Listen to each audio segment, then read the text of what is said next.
Kaisar Naga yang tak terkalahkan. Bab 356, Jimat Pembawa Nasib Buruk. Ada lebih dari 10 luli dan lebih dari 10 cakar binatang, yang semuanya identik. Qiu Wenze tidak dapat membedakan yang asli dari yang lain karena dia hanya berada di alam bangsawan. Yang lebih penting, Qiu Wenze tidak pernah menyangka luli akan bersikap begitu berani. Begitu pula Patriark 4, Patriark 8, atau para penonton tidak pernah menduga hal itu akan terjadi. Mereka akhirnya menyadari bahwa mereka salah, sangat salah. Jiwa Qiu Wenze bergetar. Dia merasakan bahaya kematian di cakar binatang itu. Luli bukan luli lagi.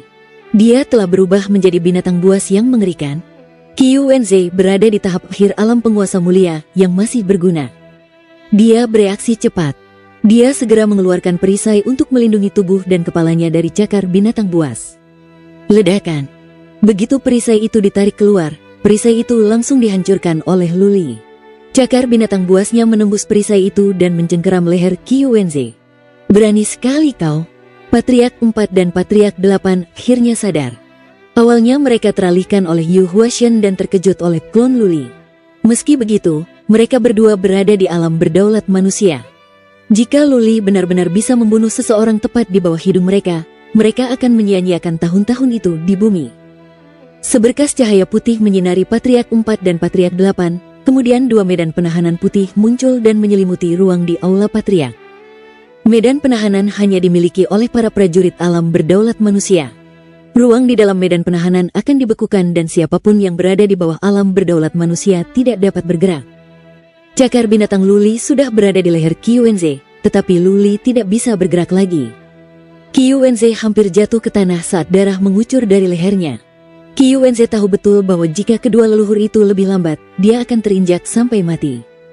Selama bertahun-tahun sejak ia lahir, baru kali ini Qiu Wenze mencium bau kematian, begitu jelas dan pasti. Ia gemetar tetapi tidak bisa bergerak karena medan penahanan. Matanya dipenuhi teror. Ia menatap luli, wajahnya, dan matanya yang dingin dan keperakan. Qiu Wenze tidak lagi memperlakukan luli sebagai seorang pemuda, sebagai keponakannya. Ia menganggap luli sebagai iblis, sebagai binatang suan berbentuk manusia. Suara mendesing. Patriark 8 menghantam Yu Huashen lalu memukul luli di bahu kirinya dan menghantamnya juga. Puff gelombang. Baik Yu Huashen maupun luli tidak dapat menahan pukulan dari seorang prajurit alam berdaulat manusia. Mereka berdua terlempar dan memuntahkan darah. Mereka berguling-guling di halaman dan Yu Huashen terbentur dinding. Wah. Medan penahanan diangkat sehingga Qiu Wenze bisa bernapas lagi. Ia merasa lemah di kedua kakinya dan jatuh ke tanah. Kemudian ia tiba-tiba menyadari sesuatu. Ia berdiri, memegangi lehernya dan kemudian berteriak histeris, "Luli, kau ingin membunuhku? Kau ingin membunuhku? Leluhur, luli ingin membunuhku." Luli berguling-guling di tanah. Ia berdiri dan menyeringai, tetapi itu tampak ganas. Ia menatap Qiu Wenze tanpa emosi, menunjuknya dengan cakar binatang buas dan berkata, "Benar sekali. Aku ingin membunuhmu. Kau keberatan dengan itu? Mari kita bertarung, adil dan jujur dan biarkan pertarungan kita menentukan nasib kita, oke? Tuan muda Qiu, apakah kau punya nyali?" Qiu Wenze hendak menyetujuinya, tetapi teringat cakar binatang perak luli, cakar binatang yang lebih mirip cakar kematian. Qiu Wenze tidak bisa berkata apa-apa. Cukup. Patriark 8 berteriak dengan marah dan keras seperti guntur. Dia menatap luli dan berkata, "Luli, jika kamu tidak memberiku penjelasan hari ini, aku tidak akan membiarkanmu lolos." Patriark 8 benar-benar marah. Luli melukai para prajurit pengawal itu sudah merupakan pelanggaran aturan keluarga. Patriark 8 merasa itu tidak dapat ditoleransi karena tidak seserius itu. Namun sekarang luli hampir membunuh Qiu Wenze tepat di depannya. Qiu Wenze adalah tuan muda Istana Dewa. Jika Qiu Wenze benar-benar meninggal hari ini, seluruh Istana Dewa akan rusuh. Hahaha. Luli mengangkat kepalanya dan tertawa. Dia tertawa sangat keras dan dalam waktu yang lama sehingga menyebar ke area yang luas. Lebih banyak murid keluarga Lu yang terkejut. Setelah beberapa saat, dia berteriak balik pada Patriark 8, "Tidak mau mengaku kalah, kau tidak akan membiarkanku lolos. Bagaimana? Kau ingin membunuhku? Kakekku adalah patriark keluarga Lu dan ayahku adalah Lu Renhuang. Aku adalah cucu dari patriark keluarga. Kau ingin membunuhku? Aku telah kembali dari tempat yang sangat jauh dan telah mengalami begitu banyak kesulitan di sepanjang jalan. Begini caramu memperlakukanku? Kau ingin membunuhku, baiklah. Ayolah.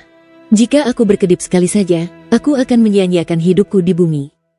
Luli berteriak dengan suara yang sangat keras sehingga bergema di area yang luas. Suaranya seperti suara naga atau harimau. Banyak murid keluarga Lu mendengar kata-katanya dengan jelas. Apa? Semakin banyak orang berbondong-bondong menuju aula leluhur di tengah suara keras itu.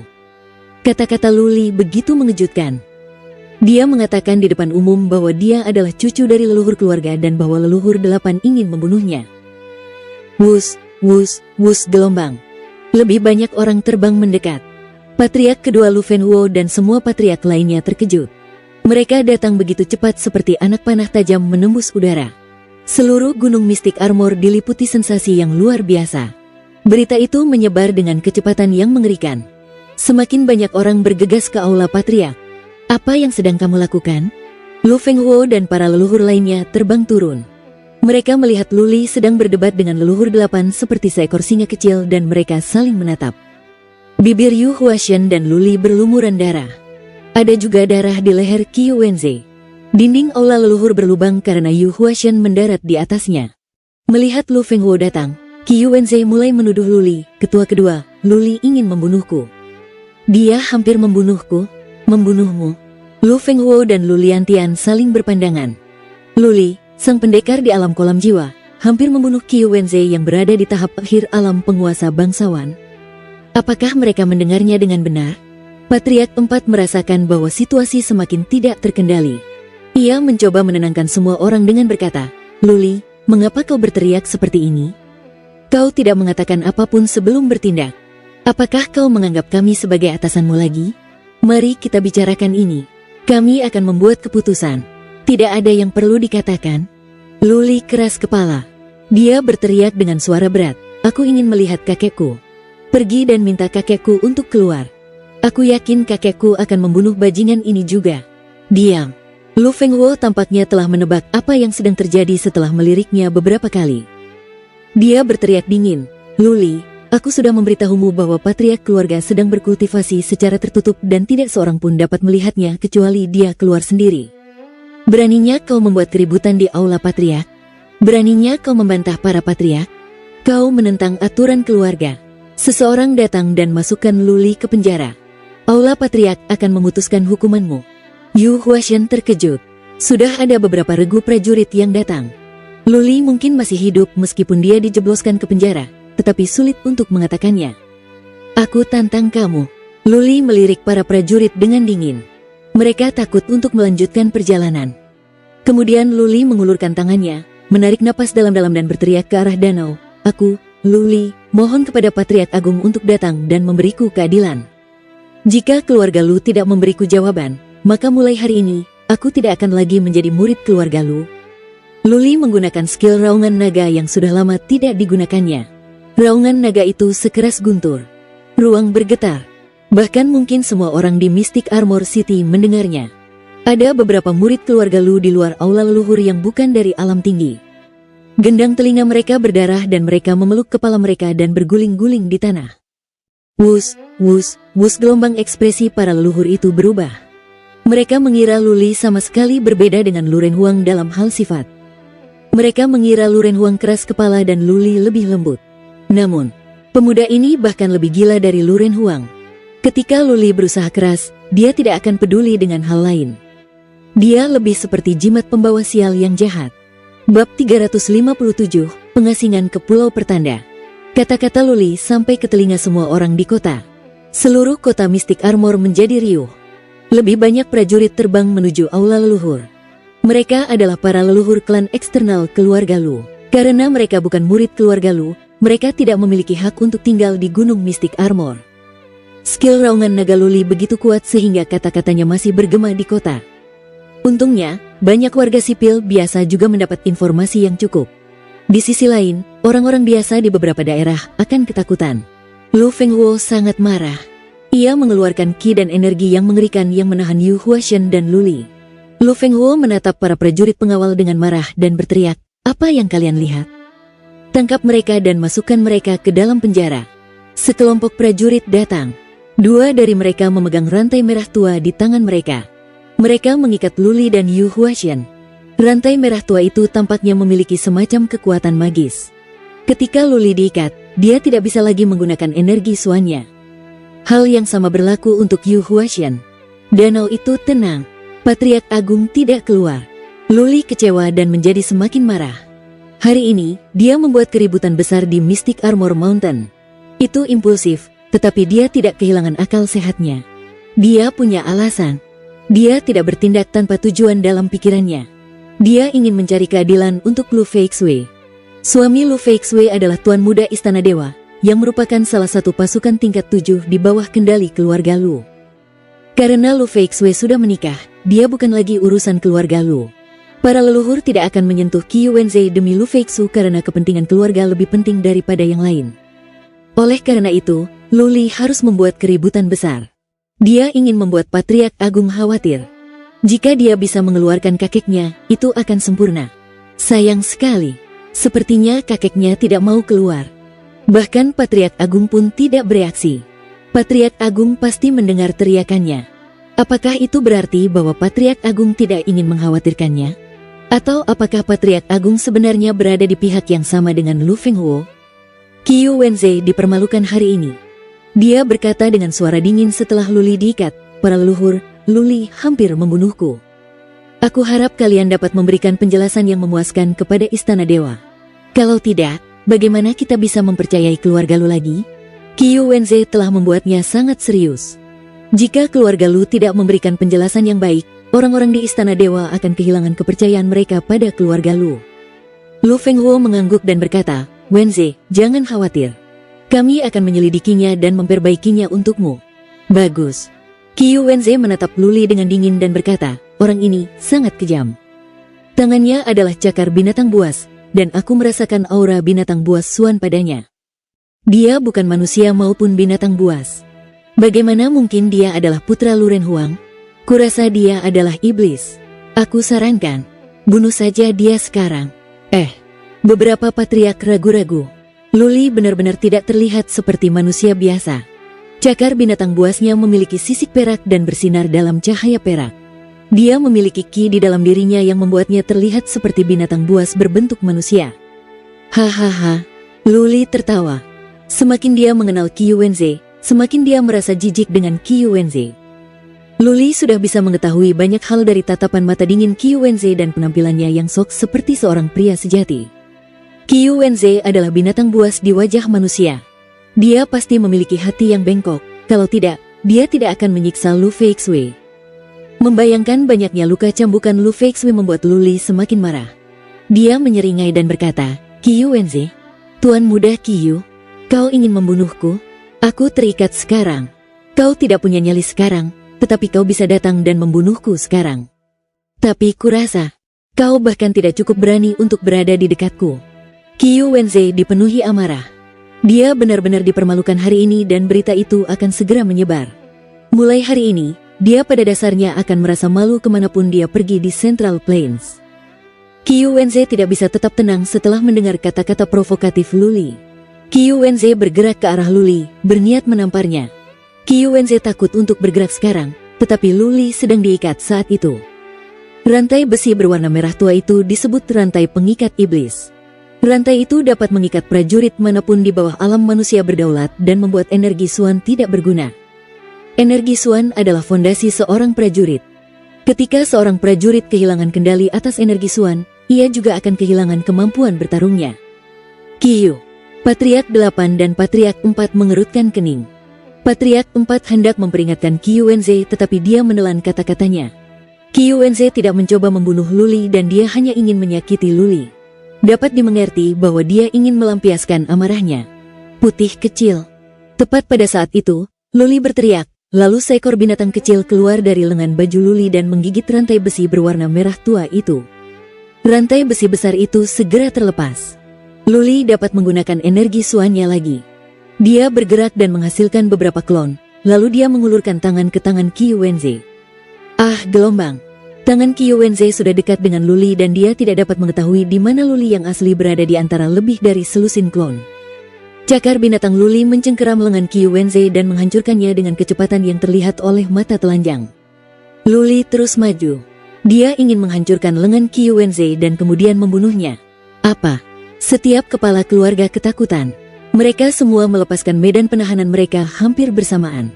Lu Fenghuo bergegas mendekat. Tidak ada yang mengira Luli bisa bergerak setelah dia diikat dalam rantai pengikat iblis. Selain itu, Luli begitu dekat dengan Qiu Wenze dan si putih kecil telah menyelesaikan tugasnya dengan begitu cepat. Jika para leluhur tidak berada di alam berdaulat manusia, Qiu Wenze pasti sudah dibunuh oleh Luli. Luli tidak bisa bergerak lagi setelah medan penahanan dilepaskan.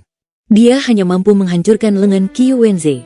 Jika dia diberi waktu untuk bernapas lagi, dia yakin dia bisa menghancurkan jantung Qiu Wenze. Wus gelombang. Lu Fenghuo bergegas mendekat dengan marah. Ia menghantam wajah Luli. Tangan Lu Fenghuo bersinar dengan energi Suan. Gerakannya begitu cepat hingga terdengar suara mendesing. Tamparan itu jelas mengandung kekuatan. Jika Luli dipukul, kepalanya akan terluka dan berdarah. Patriark 8 dan Patriark 4 khawatir. Patriark 4 berteriak, "Kakak kedua, kasihanilah."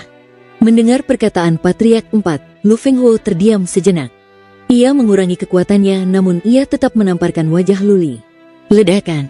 Luli terlempar dan terlempar, bahkan dia juga menghantam dua prajurit bersamanya.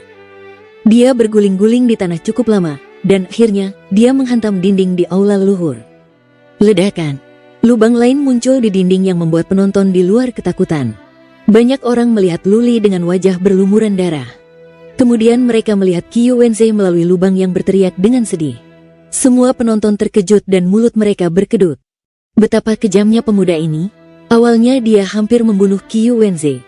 Sekarang ketika dia diikat dalam rantai pengikat iblis, dia bisa lolos dan hampir membunuh Qiu Wenze lagi tepat di depan para leluhur. Prajurit di alam kolam jiwa hampir membunuh seorang prajurit di alam bangsawan pada 2 kesempatan. Bahkan jika Qiu Wenze tidak berguna, dia masih di alam bangsawan. Putra Lu Renhuang benar-benar hebat. Ayah harimau tidak akan melahirkan anak anjing, tidak akan ada yang lamban di antara anak-anak pria pemberani atau berbakat. Berani sekali kau, berani sekali kau. Lu Fenghuo berteriak dengan marah. Luli, beraninya kau mencoba membunuh orang di depan kami. Kau telah melanggar aturan keluarga. Jika kami tidak menghukummu hari ini, kami semua bisa berhenti menjadi patriark. Menurutku tidak perlu memenjarakannya. Kita langsung saja menghukumnya. Menurutku kita tidak perlu menunjukkan belas kasihan kepada Luli. Menurutku kita perlu mengasingkannya ke Pulau Pertanda selama 100 tahun sebagai peringatan bagi yang lain dan sebagai cara untuk mengingatkan orang-orang tentang aturan keluarga kita. Bab 358, apakah semua pria keluarga Lu sudah mati? Pulau Pertanda. Banyak leluhur terkejut dengan usulan itu. Banyak murid keluarga Lu yang berdiri di luar aula leluhur tampak ketakutan. Pulau Omen adalah tempat berbahaya di Central Plains bagian timur. Itu adalah tempat yang dituju oleh para terpidana keluarga Lu. Hanya 1 dari 10 orang yang bisa keluar dari Pulau Omen, dan 1 orang itu pasti sudah gila. Diasingkan selama 100 tahun. Itu pada dasarnya menjatuhkan hukuman mati pada Luli. Para leluhur tidak mengatakan apapun. Setelah beberapa saat, Lu Liantian berkata setuju, jika Luli benar-benar putra Lu Renhuang, maka dia tidak dapat dimaafkan karena betapa kejamnya dia, mencoba membunuh paman iparnya sendiri. Jika Luli bukan putra Lu Renhuang, maka ini saja sudah cukup untuk mengirimnya ke Pulau Omen selama 100 tahun. Saya setuju dengan saran itu.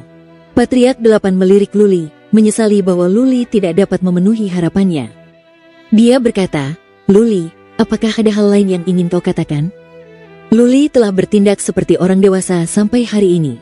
Jelas, Luli telah melalui sesuatu hari ini yang menyebabkannya bertindak tidak seperti biasanya. Mereka harus mencari tahu akar permasalahannya sebelum mereka dapat menjatuhkan hukuman kepada Luli. Luli kembali dijatuhkan oleh prajurit itu. Separuh wajahnya berlumuran darah.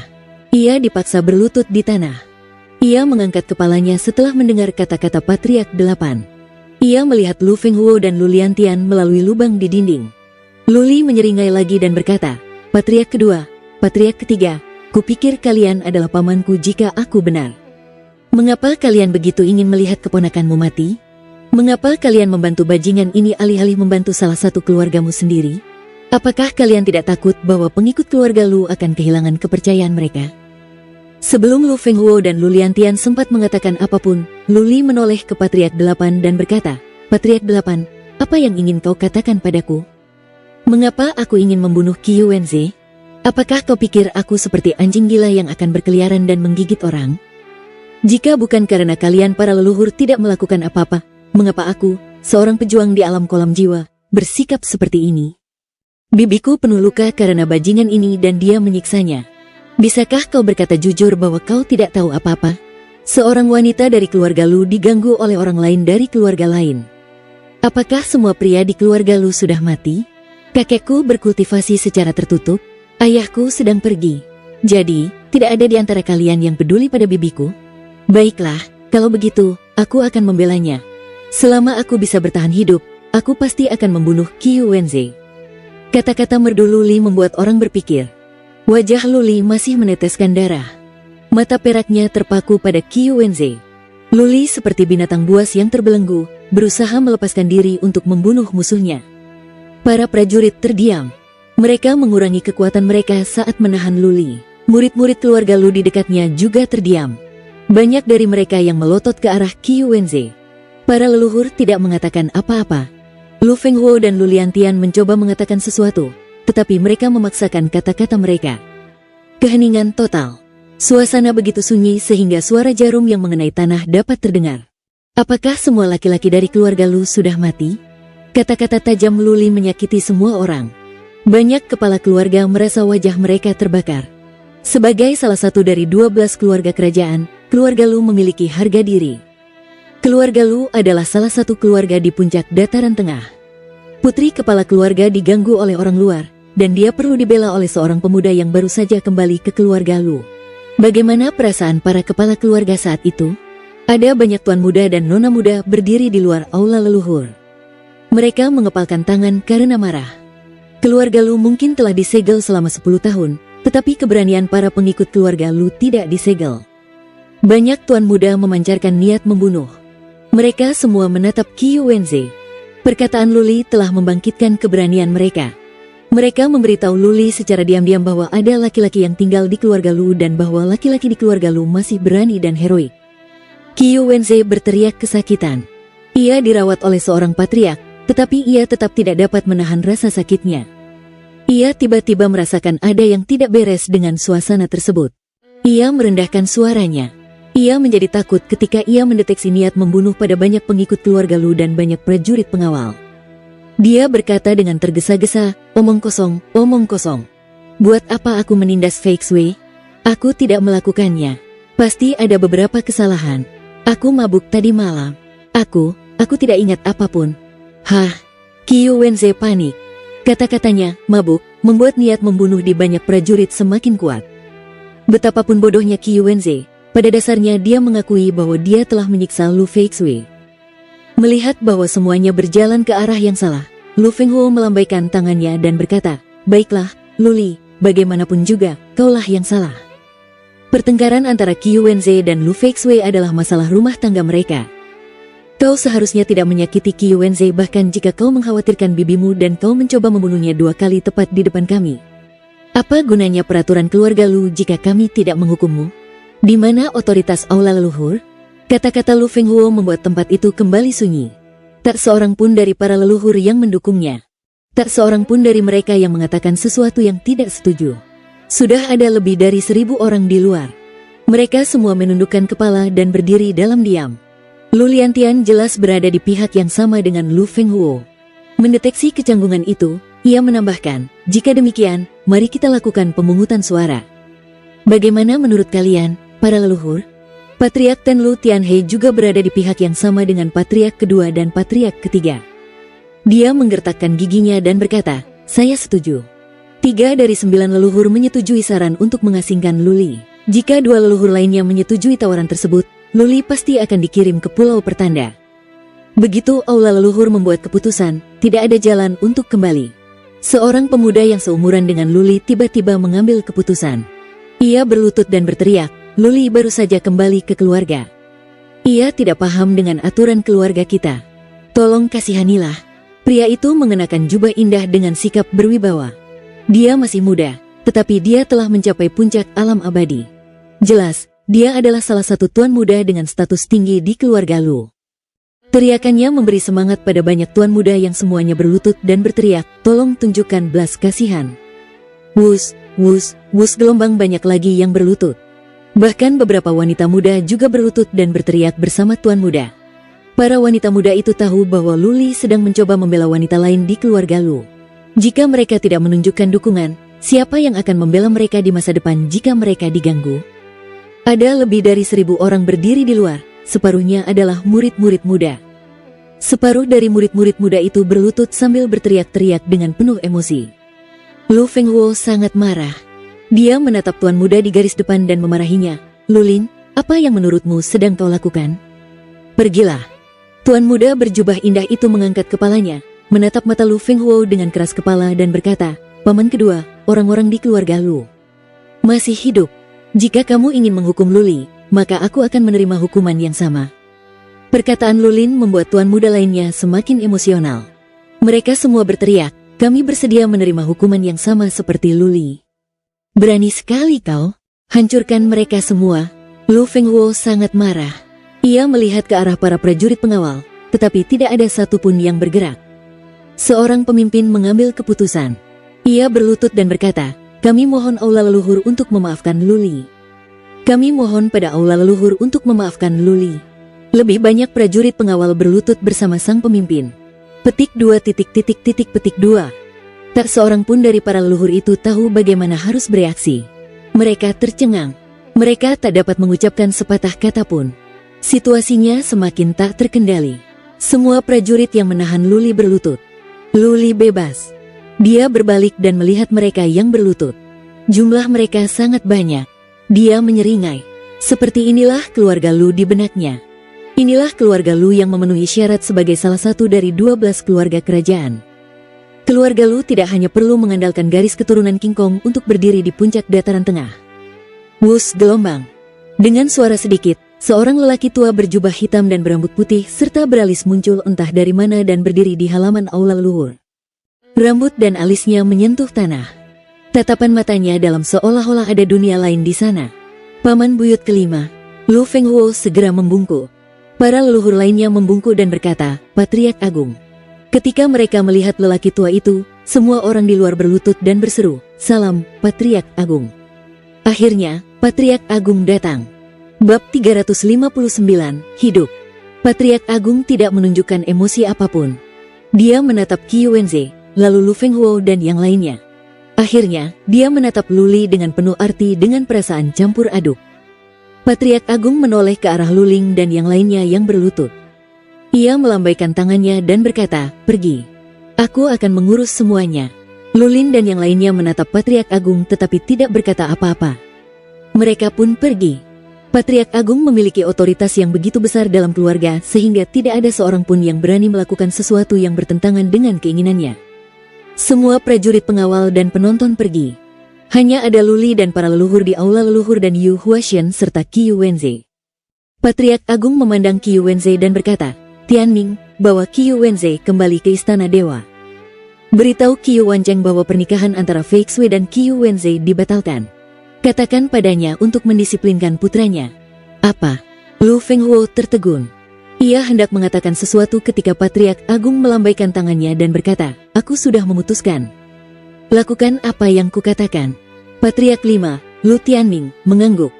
Dia membawa Qi Wenze bersamanya dan terbang keluar dari gunung Mystic Armor. Tak lama kemudian, mereka menghilang di Cakrawala. Patriark Agung memandang Lu Fenghuo dan Lu Liantian. Ia berkata setelah berpikir sejenak, "Fenghuo, Liantian, kalian harus ingat bahwa kalian tidak boleh membiarkan murid-murid kita kehilangan kepercayaan pada kita. Fakta bahwa keluarga Lu dapat tetap berkuasa di Central Plains tidak bergantung pada garis keturunan King Kong. Kami telah mengandalkan kerjasama dan kekompakan di antara para murid. Aku akan melupakan masalah ini. Aku akan menghukum Luli sendiri." Suara mendesing. Setelah mengatakan itu, Patriark Agung menangkap Luli dan kemudian menghilang di aula leluhur. Para leluhur lainnya saling memandang dengan perasaan campur aduk. "Saya terlalu tua sehingga tidak bisa berpikir jernih." Patriark 8 mendesah. Ia kini sudah tenang. Ia telah dikuasai amarah. Jika sejak awal ia bisa tetap tenang dan mengendalikan situasi, keadaan tidak akan seburuk ini. Patriark 8 mengerti mengapa Patriark Agung menangani masalah seperti ini. Fakta bahwa Luli dari alam kolam jiwa hampir bisa membunuh Qiu Wenze di alam bangsawan 2 kali membuat Patriark Agung memaafkannya atas semua yang telah dilakukannya. Lu Renhuang adalah seorang prajurit yang berbakat dan Luli bahkan lebih berbakat lagi. Meskipun Qiu Wenze adalah seorang yang tidak berguna, dia berada di alam bangsawan. Meskipun begitu, dia pernah berada di ambang kematian pada 2 kesempatan. Bakat Luli tidak diragukan lagi. Bagi keluarga besar, murid yang berbakat lebih berarti daripada apapun. Jika seorang yang berbakat tidak mengerti untuk bertindak sesuai aturan, dia bisa diajari.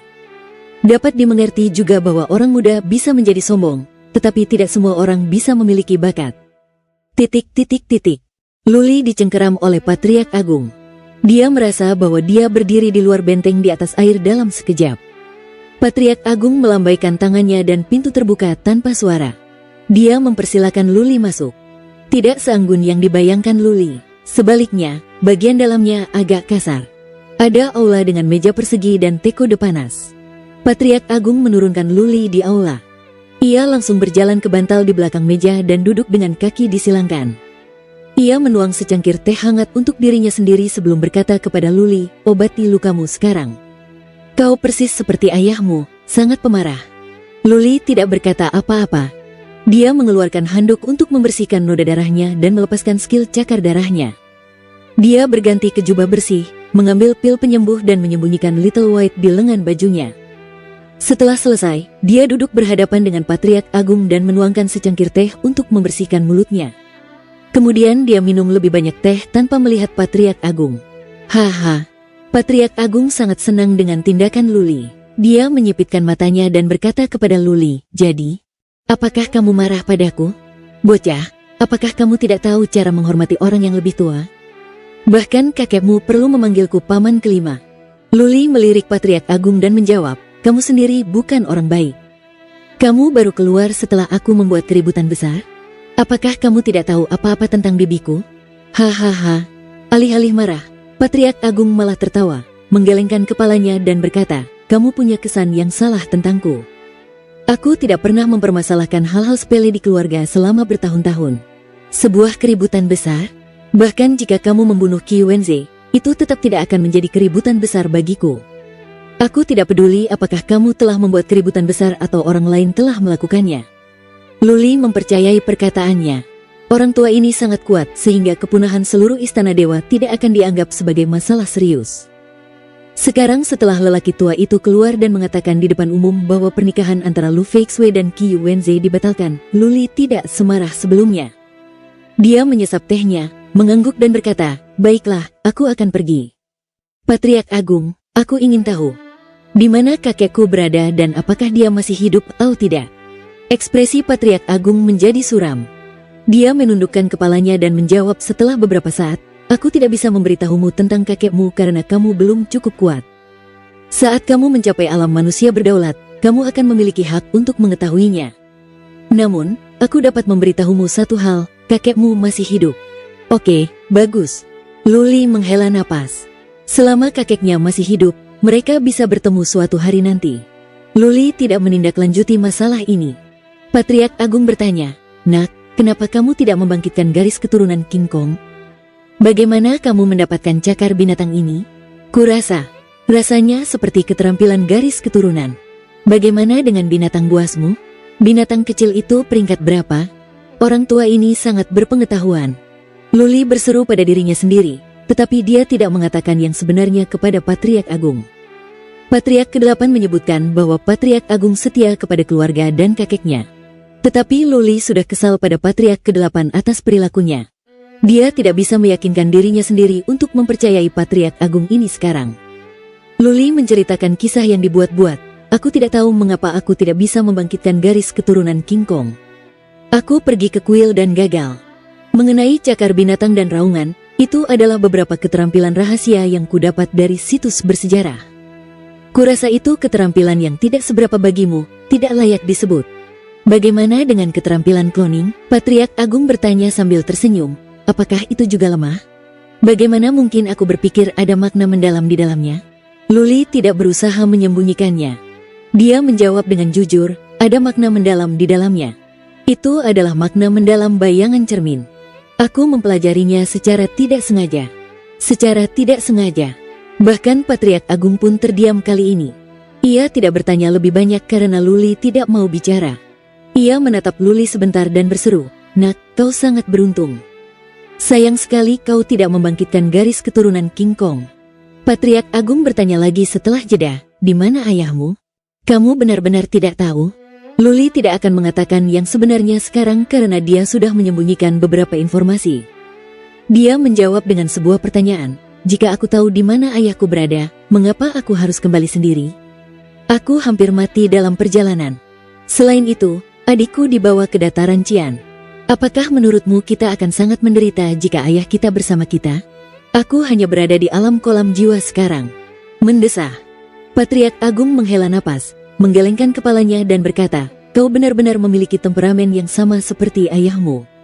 Kalian berdua sangat keras kepala. Jika ayahmu tidak melarikan diri dari keluarga, kakekmu tidak akan begitu menderita. Keluarga lu tidak akan jatuh ke level ini." Menderita, Luli mengerutkan kening dan bertanya, "Apa yang terjadi pada kakekku? Sudah kubilang aku tak bisa memberitahumu." Patriark Agung melambaikan tangannya dan berkata, "Kembalilah sekarang dan berkultivasilah. Beritahu paman keempatmu jika kamu membutuhkan sumber daya. Datanglah dan temui aku lagi hanya setelah kamu mencapai alam roda takdir. Jaga perilaku baikmu. Jika tidak, bahkan aku tidak dapat melindungimu." Bab 360, Kisah Sedih. Berita bahwa Luli membuat keributan besar di aula leluhur tersebar di Gunung Mystic Armor dan kota Mystic Armor. Seluruh kota Mystic Armor menjadi lebih hidup. Tidak ada yang seheboh ini yang pernah terjadi dalam waktu yang lama. Terlebih lagi, bahkan Patriark Agung pun merasa khawatir. Penyebab semua ini adalah Lu Feixue yang diganggu, dan Luli, sebagai keponakannya, mencoba membelanya. Orang-orang, tentu saja, akan berbicara tentang seorang pemuda di alam kolam jiwa yang hampir membunuh Qiyu Wenze 2 kali dan dia adalah putra Lu Renhuang dan cucu dari patriark keluarga.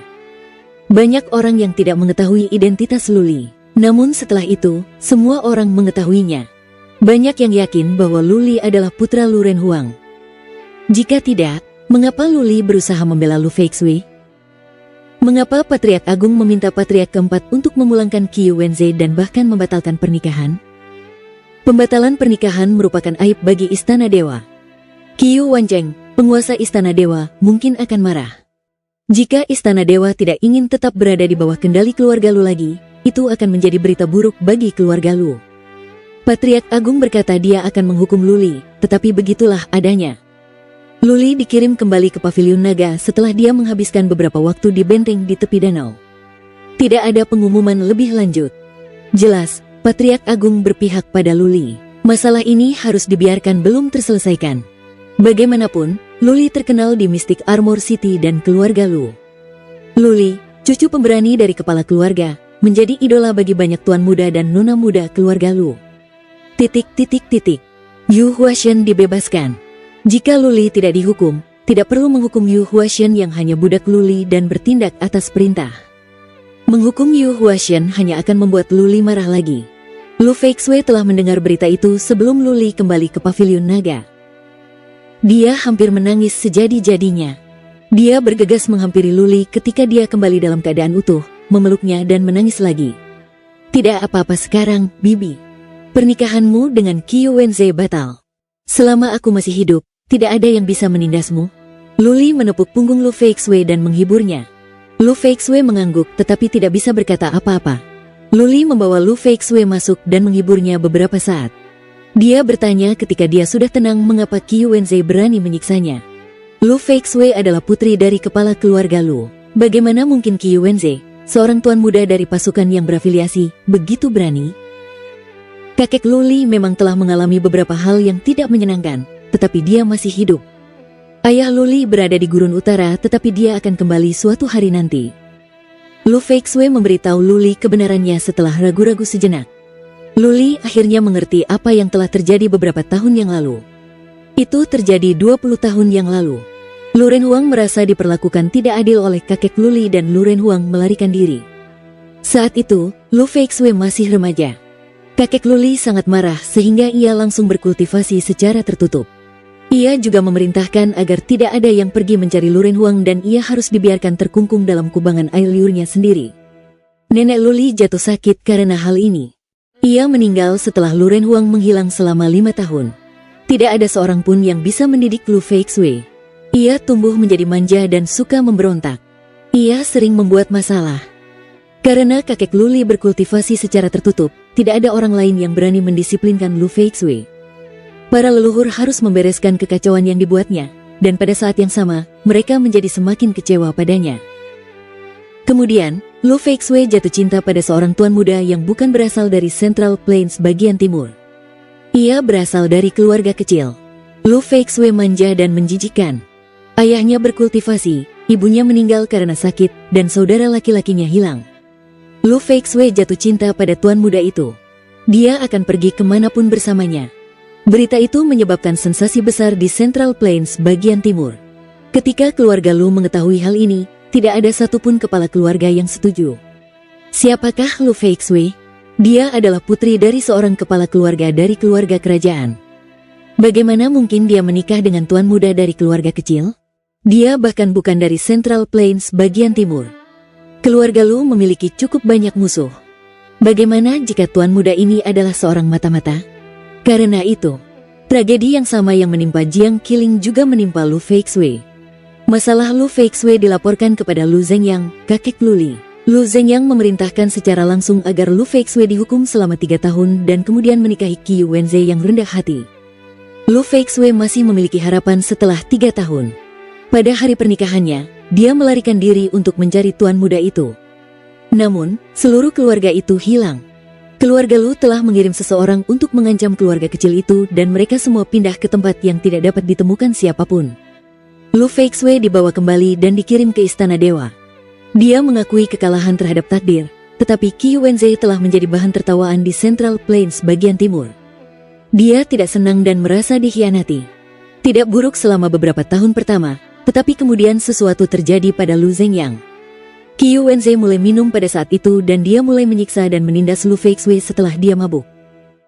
Lu Feixue telah kembali ke keluarga Lu untuk menuduh Qi Wenze, tetapi para leluhur merasa bukan tugas mereka untuk mengurusi masalah seperti itu. Paling banter, para leluhur mengirim seseorang untuk mengingatkan istana para dewa.